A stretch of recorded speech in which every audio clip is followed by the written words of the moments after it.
За сайн байцгаана та бүгдийн өдрийн мэнд хүргэе.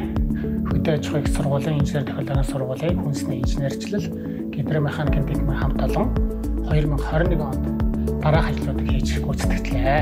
За нэгдүгээрт нь сургуулийн музей өрөөг засдагч болон хүнсний манлай үйлдвэр Атесо корпорациас 13.5 сая төгрөгийн санхүүжилт сургуулийн хөрөг оруулалтаар хүнс судлалын лабораторийг байгуулж ашиглалтанд орууллаа. За ингэснээр хүнсний чиглэлээр суралцж байгаа бакалавр, магистр, доктор төвчний 3-8 төрлийн хичээлийн лаборатори сургалтын ажил гүйцэтгэхээс гадна судалгааны ажил гүйцэтгэх орчин нөхцөлийг бүрдүүллээ.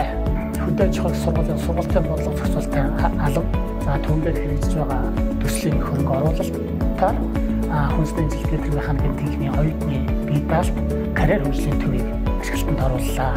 Ингэснээр хүнсний инженерчлэл мэргэжлээр суралцж байгаа оюутнууд 5 тухтай орчинд хичээл сургалтынхаа ажлыг давтахаас гадна карьер хөгжлийн чиглэлээр сургалтууд мөн энэ өрөөнд явагдах боломж нөхцөлийг бүрдүүллээ.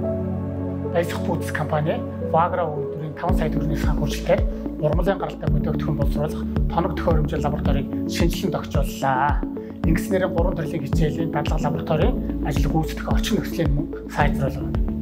За мөн сургалтын бодлого зохицуулалтын алба, за түүнээр хэрэгжиж байгаа төслийн санхүүжилтээр процесс аппарат хичээлийн лабораторийг шинжилэн сайжрууллаа. Ингэснээр энэ танхимд хичээлж байгаа оюутнуудын суралцах орчин нөхцөл сайжрлаа. Хүнсний инженерчлэл хөтөлбөрийн магадын идэвхжлийн үндэсний зөвлөлөөр хөтөлбөрийн магадлан идэвхжил хэрэглээ. Хүнсний чиглэлээр сургалтын үйл ажиллагаа явуулдаг төрийн хувийн үйлчлэгийн сургуулиудын оюутнуудын дунд хүнс хөгжлийн сэдвүүд оюутны эзэмшлэгийн баахуулыг хүнс хөдөө аж ахуйн яам, хүнсний холбоотой хамтран зохион байгууллаа. Байгаль орчин аялал жуулчлалын яам, усны хэрэг эрхлэх газар, хөдөө аж ахуйн яамтайгаа хамтран ус хөгжлийн төлөвлөгөө оюутны эзэмшлэгийн баахуулыг ажилдаа зохион байгууллаа. Гидро механик хөтөлбөрийг хөгжүүлэх сайжруулах үеэс гидро механик мэргэжлийн төгсөгчдийн төлөөлөл ажил олгохын төлөөлөлтөд захимаар уулзалт хийж санал бодлыг сонсож хөтөлбөрийн шинжилтүүдийг хийж байна. Тус техникээс 3 багш, долгормоо, буян шинэг, дэлгэрэнгүй нарын 3 багш докторийн зэргийг амжилттай хамгааллаа. За та бүгдээ баярлалаа. Олон улсын болон Монголын багш нарын баярын мэндийг өргөн дэвшүүлье.